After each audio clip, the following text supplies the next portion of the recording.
That's why my c-bet from the bottom has less bluffs. So my c-bet from the bottom is not as big as under the gun, for example, because I know they're gonna defend with a decent range, and I know they're gonna float on the flop. Why c-bet if you know that those two things gonna happen? But all in all, Yeah. the general strategy. I'm not gonna pitch you at the end. I'm just gonna mention I have a course that is, but it seems like you're not gonna take full advantage of it because I think you know more than the average player. But into the course, the whole strategy is laid out. It's $40 and it's 5 hours long. And I made it specifically for instead of you spending $50 to $75 for 1 hour, you can get 5 for the whole strategy. I'm gonna try to lay down now. Because for the majority of the time, we need to exploit the general tendency of the opponents, right? If you play 200 no limit, there are different general tendencies than when you play 5 no limit. It's the same 52 cards. I think I lost you again. No, I can hear. Oh, Yeah, you sure. hear? All right. Yeah. So that's your goal. Your goal is to be like a shark and behave the way a shark should behave. Business as usual. You're just gonna play the way that the table is gonna dictate the way you should play. Sometimes you have to be more aggressive, sometimes less aggressive. But if you don't have history, those players, majority of their league is, I don't know if you noticed that. Just tell me if you agree or disagree. They call with hands that they should be folding with. Yeah. And they tend to call turn and river, although they should maybe fold pre-flop. But let's say they decided to play this hand now, for sure they need to fold the flop, but they continue calling with the hand. Yeah. Okay, so if this is true, how can we make money out of that? My strategy is just to widen my criteria for c-bet for value, and also decrease my bluffs.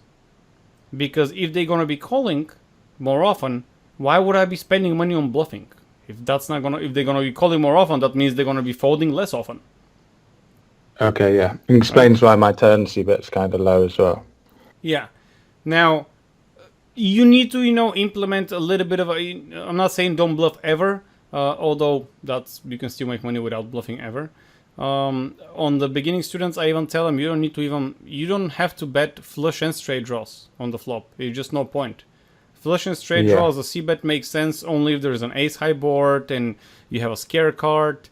And it makes sense, obviously, if you have some fold equity. And if we assume that we don't really have much fold equity, it just becomes pointless.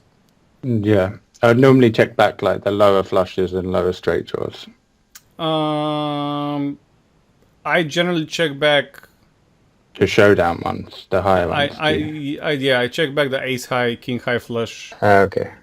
Things. But I mean, mine is different because I don't play micro stakes anymore. But yeah, you can still, even if you check all of them, you still want to make money. Why? Because once you, like a small ball, once you make your hand. Hold on, because we're like maybe 10 minutes in and we haven't even started with the video. I just want to lay down the ground a little bit first. I'm sorry. You can check back everything and still make money because once your hand is made, more often than not they will call you down because this is their tendency. They just want to see what you have. They will pay for what you have. I'm sure sometimes you've been to that stage that you like, I know I'm losing, but I just want to see what he has. I don't know if it ever happened to you. I'm sure it had. Other stuff. You can hear me in the meantime, right? I can rattle along. So just let me know if you hear me in the meantime. Alright, so basically, other stuff. Players are more passive than active here. So that means that they will check and call more often than they would bet and raise. And I'm just looking here I hope you're connecting the microphone in the meantime. So that means that when we see change in behavior, when they start check raising and barreling, turn barreling river, that should ring a bell, and that should mean that our ego needs to go on the sideline somewhere, and we need to fold the fuck up. Because sometimes we're like, oh, this guy, I'm like taking his money all night long. Now he thinks he's gonna fucking beat me, but I got a top pair. Well, if he's check calling all night, and you're making the money that way, now all of a sudden, if he's like check raising, betting, what do you think he's gonna have? Things like that. Like when you see change in behavior of a certain player, or change in behavior compared to the whole field. Definitely, I think I want to hear you now. Oh yeah, I'm back Yeah, now. yeah. What up? Yeah. So definitely you're gonna have to kind of adjust because you make money a certain way, the players are behaving a certain way, and all of a sudden they're not. That should ring a bell that hey, something changed. You know, every hand is like a story. So far they've been telling you that they check call, and all of a sudden they're like betting and raising. That should ring a bell.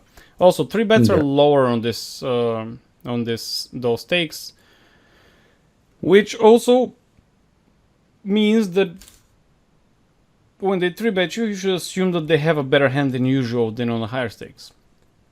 On the other side, when we 3 bet, assume that they're gonna call you a little bit more often because once a person puts, I don't know, 20 cents or whatever when they open, they'll generally continue and not fold. I invested money already. Why should I fold? You know, a stupid guy mentality. Yeah, I've noticed that, like those middling suited aces and stuff, Yeah. hands that they should fold. And also, how do we adjust from the rake as well, versus free bets? So, or just versus range? I'm not sure why you even said that thing with the rake. I'm gonna address it. Oh, okay. I laughed and then got sad a little bit. I didn't know how to feel about it.